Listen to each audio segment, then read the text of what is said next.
Have you heard of the phrase house rich and cash poor? Well, in this video, I'll be covering what it really means to be house rich and cash poor, what it really means for you, and ways to avoid it. Hey guys, Gwen here with Intero Real Estate at Burlingame, helping you learn about our dynamic and fast-moving Bay Area real estate market. Let's go ahead and jump right into it. Well, here in California, especially here in the Bay Area, we hear the phrase house rich, cash poor more often. It kind of sounds like the title of an old country song. After all, how can someone be rich and poor at the same time? Well, by definition, house rich, cash poor is when a homeowner has untapped equity in their property, but is unwilling or unable to withdraw it. At the same time, their lifestyle or personal debt grows at an unsustainable rate. House rich, cash poor is as much as a feeling as it is as a state of being. Now, home values have risen exponentially within the last 10 years, meaning regardless of when or why you purchase your home, it's likely that it's gone up in value. Now, the difference between the value of your home versus what you owe it is what we call equity. House rich, cash poor works like this. Let's say you bought your home over 20 years ago here in the Bay Area, and now your kids have all grown up and moved out living their own life. You're basically an empty nester. Now you have a small mortgage left with less than 10 years left on the loan, and your home is appreciated over $1.5 million throughout the year. Now that's a very realistic and common scenario for a lot of longtime homeowners here in the Bay Area.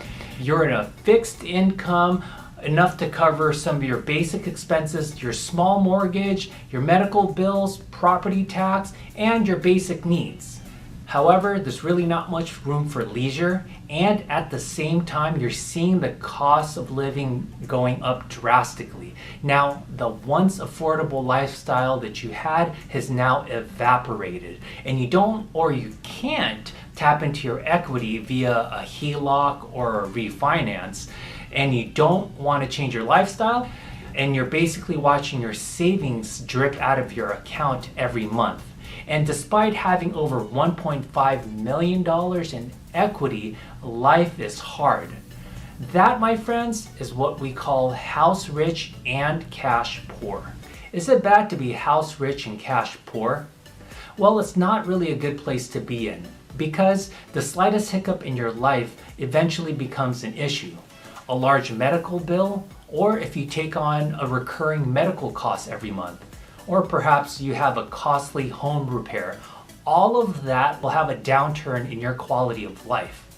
Now, you'll end up just working constantly and burning through the years just to keep that asset, but you don't get to enjoy the benefits of it. How can you avoid it? Well, first off, you have to have a deep understanding of your finances entirely. You have to keep track of all the upcoming big ticket expenses. Do you foresee like your roof needing repair or replacement in the near future? Do you have a water leak that needs to be worked on? Or do you need to eventually fix your car and repair it? Some type of big medical bills? Or do you foresee are your kids eventually going to college where you're going to have to pay for their tuition? Or do you feel the need to pay for your kid's wedding? These are big ticket items that you know that's coming down the pipeline, so you need to plan for it. And basically, you need to save enough cash to have enough of a financial cushion just for emergencies. You have to explore all of the options. You can look into different loan products for short-term solutions. You can borrow money from family, or there's private lenders out there that can provide a small loan for you just to take care of your short-term problems. However, you need to look at this in the long term. What are your long-term potential concerns and problems? Maybe start thinking about a strategy with the current situation that you're in and the resources that you already have today available to you.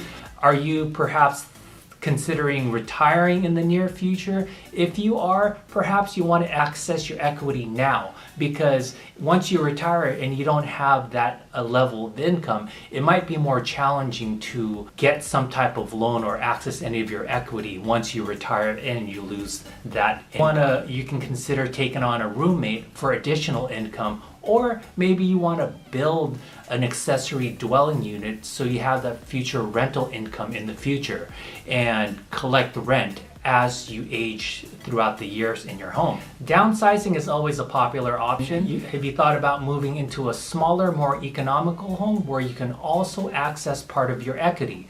The benefit of moving and downsizing to a smaller home is that there's typically less maintenance, lower maintenance for a smaller property like a condo. You don't have to deal with like the exterior landscaping, the gardening, exterior painting, any types of leaks, roofs. You don't have to deal with any of that. So it obviously gives you the benefit of more, and also more time in your hands, and it will be more economical to live in. Or perhaps you can move into a newer home that's outside of the area in a lower cost location, and obviously move into a newer home, less maintenance, you don't have to deal with all that, and you get to live in a brand new or newer home compared to what you are currently living in now. All of these options will basically provide you a better quality of life. And lastly, there's always the option of becoming a renter. And the benefits of becoming a renter is that you don't have to deal with any of the maintenance at all. Any of the exterior maintenance, interior, you just basically call your landlord to fix any of the issues. It's hassle-free, low maintenance, no repairs. You can always pick up and go if you don't like the home that you're living in and just move into a different area, different city, or different state altogether. As the years go by in your home, you obviously see the benefit of the home appreciating in value. Now, as you move towards the last stage of your income producing years, it's always good to always talk to a professional in various fields just to help you with the transition. Planning is always hard, but you usually have more options when it's done early. And keep in mind, it's very challenging to access your equity through a loan if you've already retired with limited income. If you're thinking about making a move, give me a call, shoot me a text, or send me an email, and I'll be happy to help you with that move. Now check out this next video to learn about home inspections when selling.